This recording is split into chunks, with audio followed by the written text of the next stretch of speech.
রাধে রাধে বন্ধুরা, আমার চ্যানেলে সবাইকে স্বাগত। আশা করি তোমরা সবাই ভালো আছো।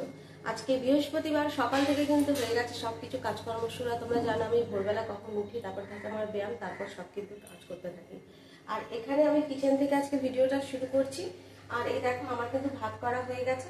আর এখন আমি এই যে কুদরি দিয়ে একটু পেঁয়াজ দিয়ে তরকারি করব, তিতো করব উচ্ছে কুমড়ো দিয়ে, আর হচ্ছে পটল দিয়ে আলু দিয়ে হচ্ছে মাছের তরকারি করব। কালকে মাছ আনা রাখা ছিল, সেই মাছ দিয়ে কিছু 3টে মাছ একটু রেখে দিয়েছিলাম, সেটা দিয়েই করবো।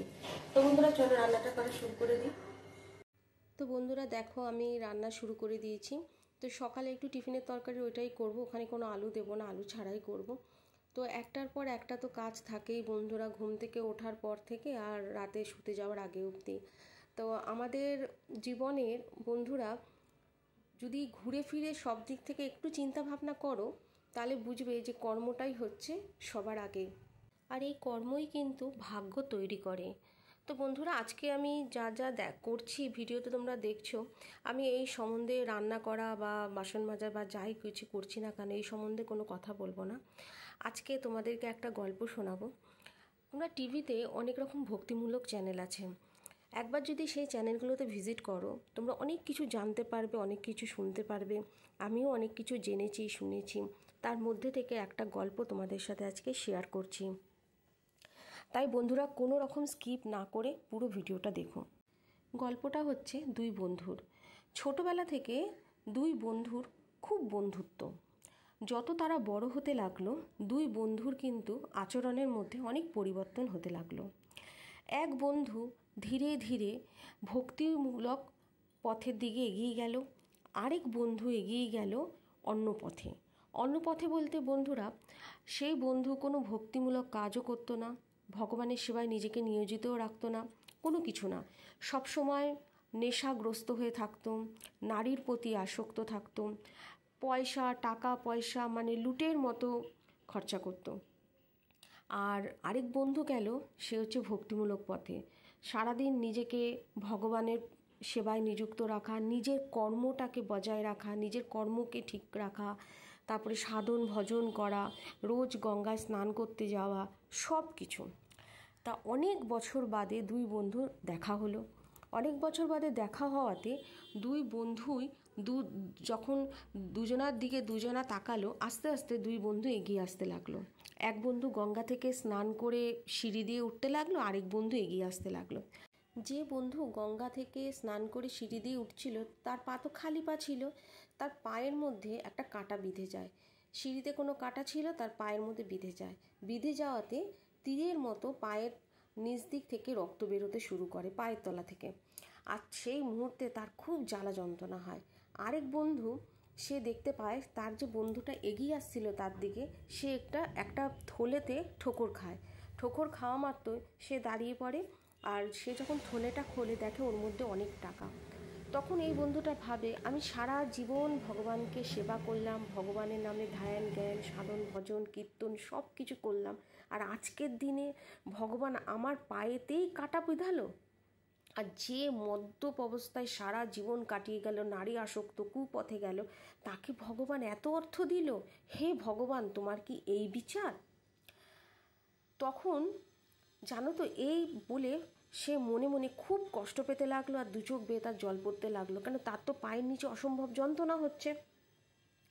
কিন্তু জানো বন্ধুরা, ঈশ্বর কিন্তু সব দেখছে, উপর থেকে ভগবান সব দেখছে।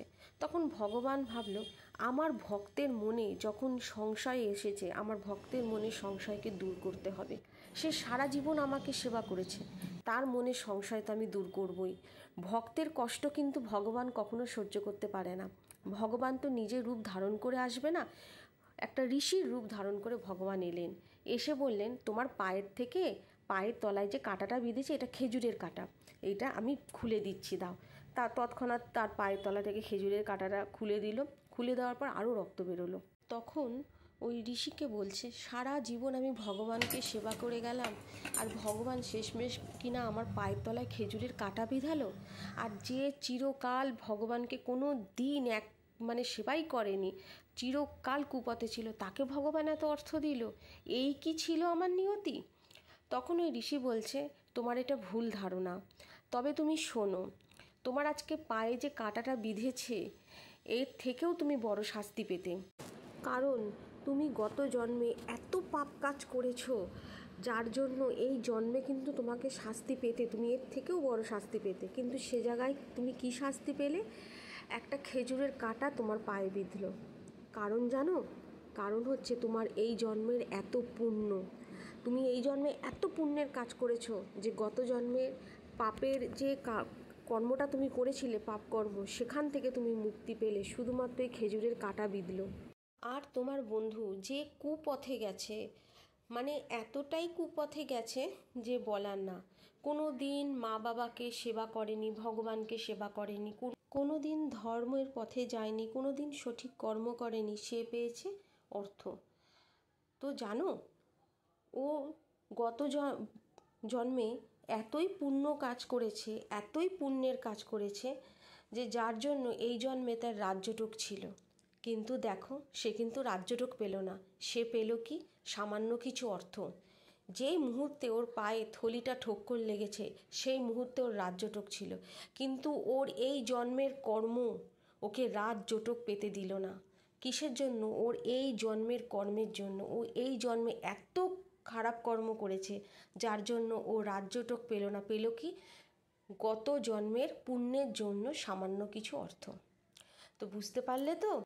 তখন তার মনের সংশয় দূর হলো, তার চেতনা হলো যে আমি কি করতে যাচ্ছিলাম, আমি কেন ভগবানকে দোষ দিচ্ছিলাম, আর ভাবছিলাম এই নিয়তি ছিল আমার, ভুল ধারণা ছিল। তাহলে তো বুঝতে পারলে তো বন্ধুরা, কর্মই কিন্তু সব কিছু, কর্মই কিন্তু ভাগ্য তৈরি করে, কর্মই হচ্ছে ভাগ্যকে বদলাতে সাহায্য করে। তা আমাদের সবারই কর্মটা ঠিক রাখা উচিত। কর্ম ঠিক থাকলে সব কিছু ঠিক হবে, তবে অবশ্যই কর্ম পবিত্র হওয়া চাই। কোনো অপবিত্র, কোনো মনের মধ্যে মানে অপরকে ক্ষতি করে করা, এই সব কিছু না। পবিত্র কর্ম, পবিত্র ইচ্ছা, এগুলো থাকা চাই, তবে গিয়েই কিন্তু সঠিক কর্ম হবে। তো বন্ধুরা, আজকে তো গল্পটা তোমাদের শোনালাম, অবশ্যই জানিও কীরকম লাগলো এই গল্পটা। আমি কিন্তু ভক্তিমূলক চ্যানেলে গিয়ে এই গল্পগুলো শুনি, আমার খুব ভালোও লাগে। তো বন্ধুরা, আমার ঘরে একটা প্রজাপতি, মানে কত কি বলবো, প্রজাপতি না, এটা মনে হচ্ছে মথ, যতদূর সম্ভব এটা মথ। প্রজাপতি তো মেলে বসে পাখনা, এটা মথ 2-3 দিন ধরে ঘোরাঘুরি করছে। তো আজকে ঠাকুরের ওখানে পুজো দিতে গিয়ে ওখান থেকে উড়ে এলো। এই হচ্ছে নতুন একজন অতিথি যে ঘরে ঘুরে বেড়ায়, তবে দিনের বেলা খুব একটা দেখা যায় না। তো বন্ধুরা চলো এখন ওই বাড়িতে যাচ্ছি।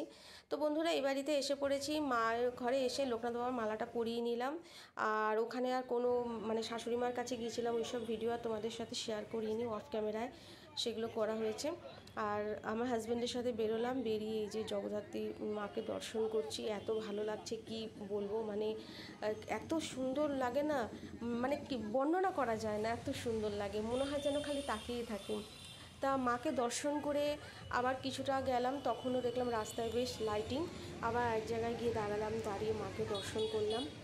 আর এই দর্শন করে আবার কিছুটা গেছি, যাওয়ার পর কিন্তু আবার এক জায়গায় বড় প্যান্ডেল হয়েছে, সেখানে আবার ভোগ দিচ্ছিল। তো ওখানে পোলাও দিচ্ছিল, একটা করে ওটাকে চমচম বলে, যত গোলাপ জামুন বন্ধুরা, একটা করে গোলাপ জামুন দিচ্ছিল, আর 2টো করে আলুর দম দিয়ে দিচ্ছিল। সেখানে আমি লাইনে দাঁড়িয়েছিলাম, সেই সময় আর ভিডিও করিনি। আর এই যে দেখো, যেখানে কথা বলছিলাম না যে প্রসাদ দিচ্ছিল, এই যে এই মণ্ডপে ওপরে বাড়ি আর নিচে প্যান্ডেল করে আর কি পুজো হয়, প্রত্যেক বছরই হয়। তাই এটাও তোমাদের সাথে শেয়ার করলাম। আর পুজোর প্রসাদটা শেয়ার করা হয়নি তোমাদের সাথে। তা বন্ধুরা, এখানে মাকে দর্শন করে আমরা সোজা ওই বাড়িতে চলে গিয়েছিলাম। বন্ধুরা, তোমরা যে যেখান থেকে ভিডিওটা দেখছো, প্লিজ লাইক দিয়ে ভিডিওটা দেখা শুরু করো, শেয়ার করো, সাবস্ক্রাইব করো আমার চ্যানেলটাকে, কমেন্ট করো, কেন তোমাদের এক একটা কমেন্ট আমাকে খুব মোটিভেট করে আরও ভিডিও করার জন্য। তখন মনে হয় না আমার ভিডিওটা কোথাও তো গিয়ে ঠিক হচ্ছে, যেখানে তোমরা সবাই আমার ভিডিওটা দেখছো, অনেকে অনেক সুন্দর সুন্দর কমেন্ট করো। আমি অত ভালো করে করতে পারি না, সত্যি খুব উৎসাহ লাগে তখন ভিডিও করতে। আমার সাথে থেকো বন্ধুরা, আমি সবার পাশে আছি, তোমরাও আমার পাশে থেকো। আর নতুন বন্ধুরা, তোমাদের চ্যানেলগুলো মেনশন করো, অবশ্যই কে ঘুরে আসবো, আমাকে একটু 24টা ঘন্টা সময় দিও।